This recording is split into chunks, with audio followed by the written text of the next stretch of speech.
Yeah, you gotta say the door turns, and if you had a quarterback gave you asking for advice on how to handle a week like this, what might you tell any quarterback? It's really tough for me to speak on just because I don't know, what their philosophical difference is, or if any they're going to be between who was calling the plays last time and who's going to be calling them this Sunday. I mean, it's really tough for me to speak on. From my experience, just all we had to do was work extremely hard. You had to little by little kind of piece something new together that we wanted to do and go from there. What was the most difficult part of the whole change? Everything. I mean, it's a difficult situation to be in, but again, I don't know if they're just going to be having the exact same offense and call different plays and different sequences. I don't know. I can't speak for them. Does that? I mean, like you said, you can't speak for them, but for you, did it kind of mess with you mentally at all? It's for us, we were changing, not only who was calling plays and what plays we were calling, but some schematic things as well. So there was definitely, just some extra work mentally to do there. Last 2 games with the Vikings, they really got after you. How confident are you that you guys are able to scheme and take away some of those interior blitzes that they've hit you with the last year? That's what they're known for. That's what they're really good at. The last 2 times we played these guys, we were a little different schematically than we are now. We'll be able to, take a look at them this week, study them hard, and work to try and find, solutions that fit us. You went to the X-ray room after both those games last year. The one in Minnesota, I think, was particularly bad. What do you remember from those experiences? It just, hit so many times. Just trying to win games. I don't remember. Obviously, it's more fun when you get hit less, but it's part of football. Those are games that those kind of games are gonna happen. When you're going to a game against maybe a defense that hits hard, does that mentally prepare you? Do you say, oh man, I'm gonna get hit this week if it happens? No, you're trying to go into every week and play a clean game and get out of it. Without being knocked around too much. But every game plays out differently, and you got to step up and make the plays that need to be made. What does your body feel like after playing last year? Ask me Sunday afternoon. Oh, last year we took all those shots. We saw, it was tough to breathe. Yeah, had a couple tough shots. Last year when we played them. But it's NFL football. Is it any different than when you face a different? No, I mean they just, any random week you can get caught clean and feel it. Are they better this year defensively than maybe you've ever seen them? I mean, I think every time I played them the last 2-3 years, really they've been a top flight defense.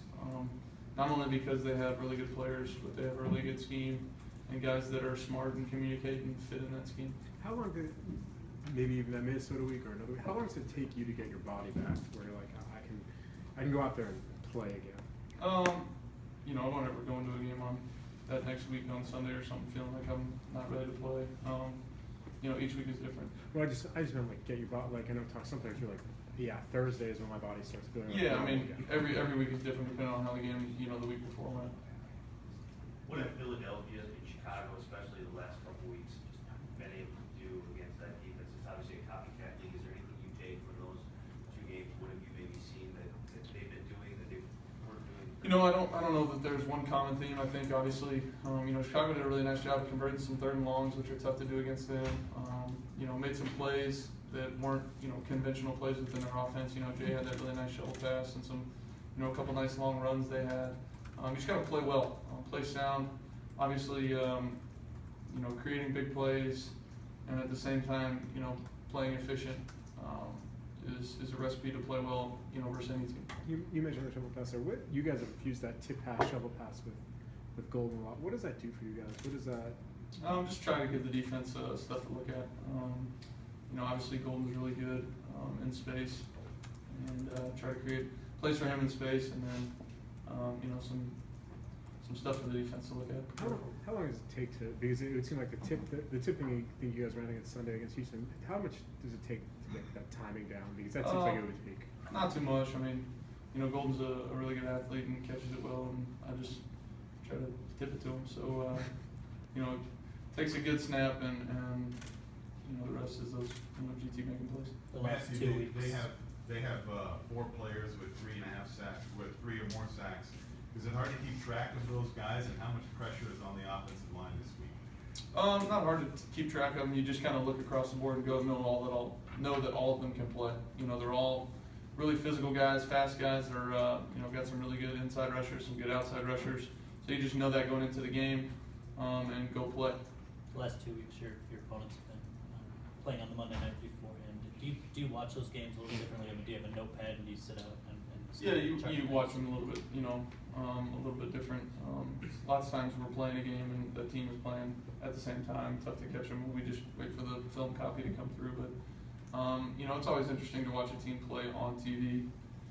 See what you can take what you can from it. Sometimes nothing, sometimes a little bit. Yeah, Matt, regardless of the matchups and all that, but just your record, you're 4-4 heading into the second half. The way things are set up right now, do you feel like you can control your own destiny, so to speak? Just the way the schedule unfolds, starting with this game, you take care of your business. Yeah, I mean, I think you know, we didn't play as well as we possibly can in the first half. Obviously, at 4-4, we are. But you know, we have an opportunity to, like you said, you know, just take it one game at a time and add them up at the end and see where we are.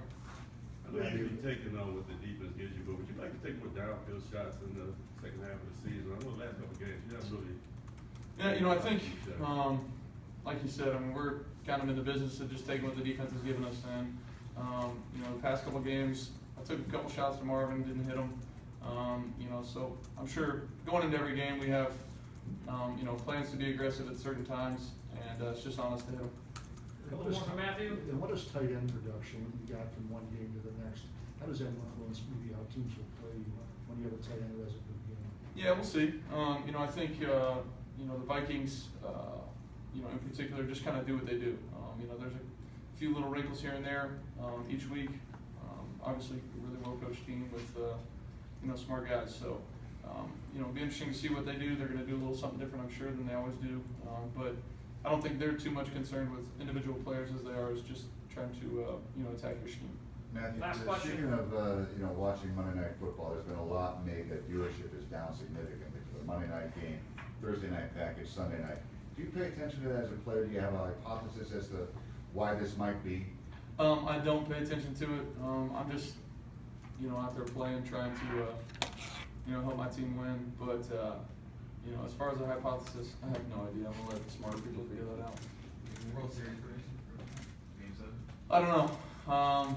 I don't know if I'll be up for that one, but I'll read about it in the morning. All right, thanks, guys. Thank you, Matt.